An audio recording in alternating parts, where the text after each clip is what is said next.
Tense, present indefinite या present simple tense. देखिए सबसे पहले हिंदी में पहचान।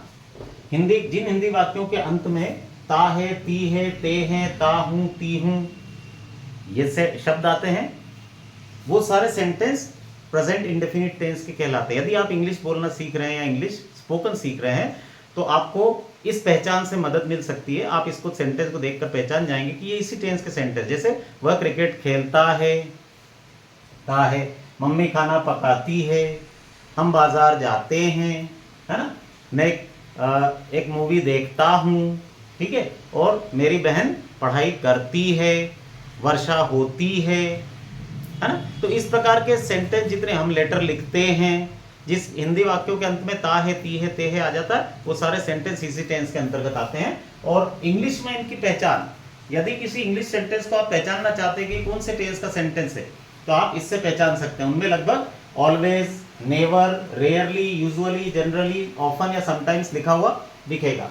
ऑलवेज मतलब हमेशा, नेवर मतलब कभी नहीं, रेयर मतलब कभी कभार, यूजुअली मतलब साधारणतया, जनरली मतलब सामान्यतया, ऑफन मतलब अक्सर, और समटाइम्स मतलब कभी कभी, ठीक है।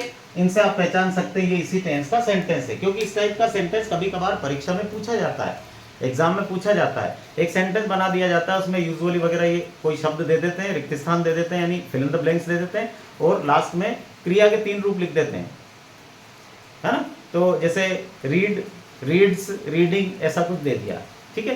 तो आपको कौन सा भरना, तो रीड्स, अगर सब्जेक्ट सिंगुलर है तो, और प्लूरल है तो कुछ नहीं भरना है। तो इस तरीके से हम पहचान सकते हैं इंग्लिश से भी सेंटेंस, ठीक है। अब इसका फॉर्मूला देखिए, इसके 2 फॉर्मूले होते हैं। जब सब्जेक्ट एक वचन यानी सिंगुलर होता है, तब सब्जेक्ट मेन वर्ब के पीछे एस या ईएस लगाया जाता है और ऑब्जेक्ट लिखा जाता है, ठीक है। तो अब ये सब्जेक्ट जो है एक वचन होता है तो एस और ईएस दोनों में से एक चीज लगती है, दोनों एक साथ नहीं लगती कभी भी मेन वर्ब के पीछे। सबसे पहली चीज तो ये कि सब्जेक्ट, मेन वर्ब, ऑब्जेक्ट और ये हेल्पिंग वर्ब क्या होते हैं। देखिए एक हमारा कॉमन फार्मूला टेंस सीखने का, यानी पूरी दुनिया की अंग्रेजी को बनाने का एक कॉमन फार्मूला है, subject, helping verb, main verb, object, ठीक है। इन 4 चीजों से ही हमेशा सेंटेंस बनते हैं, ठीक है।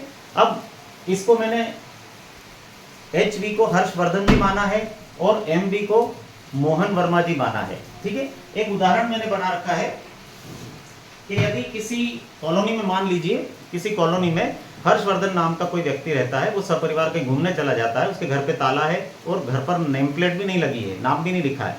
तो कोई व्यक्ति उसका पता ढूंढता हुआ आएगा, तो वो क्या करेगा, पड़ोसी से पूछेगा, पड़ोस में कोई मोहन वर्मा जी नाम का व्यक्ति रहता है, वो बता देगा कि हाँ ये उनका ही घर है, तो वो कहेगा ठीक है मैं बाद में आके और कंफर्म कर लूंगा, ठीक है।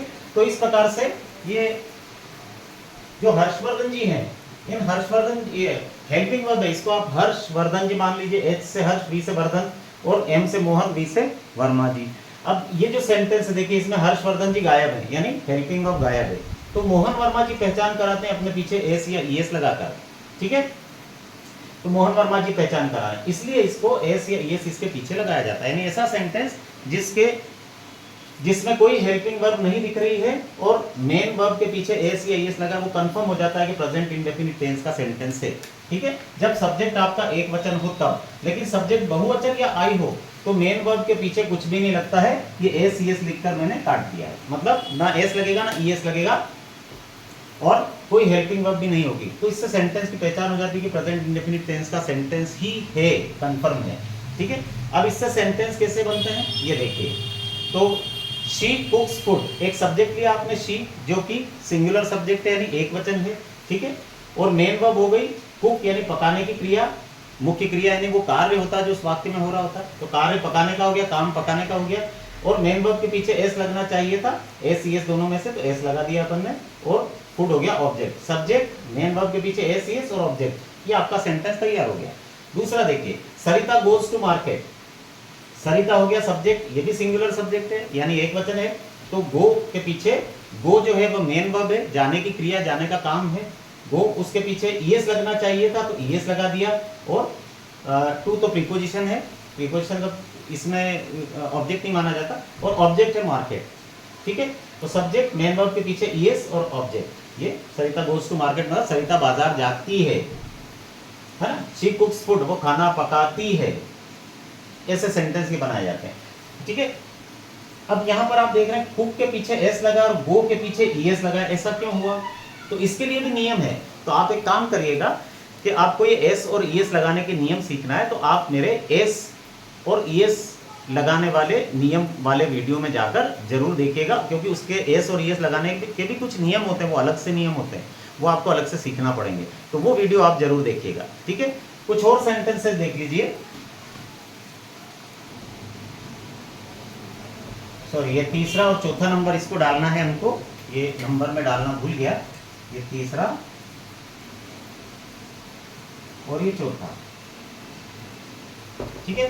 देखिए, दे वॉच ए मूवी, दे हो गया सब्जेक्ट, अब सब्जेक्ट बहुवचन है यानी प्लूरल है, ठीक है। दे को प्लूरल माना जाता है, बहुवचन, इसलिए मेन वर्ब के पीछे एस या एस कुछ भी नहीं लगेगा, बहुवचन या आई होगा। तो देखिए, बहुवचन के साथ मेन वर्ब के पीछे एस एस कुछ नहीं लगा।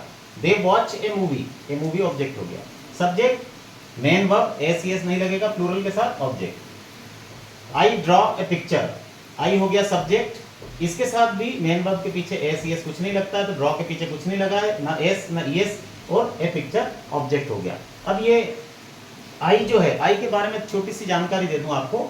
आई वैसे होता तो सिंगुलर सब्जेक्ट है, एक वचन सब्जेक्ट है, लेकिन ये दो टेंस में, 12 में से 2 टेंस में उल्टा व्यवहार करता है, यानी ऑपोजिट इसका बिहेव हो जाता है। कैसे?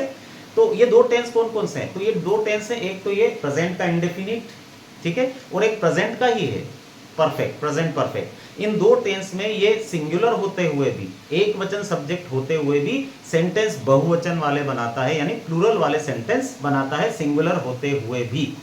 तो ये देखिए, इसलिए इसको बहुवचन प्लस आई अलग से लिखना पड़ा, कि इसमें ध्यान रखना है कि आई के साथ भी बहुवचन जैसा सेंटेंस बनेगा ये, ठीक है। Thank you.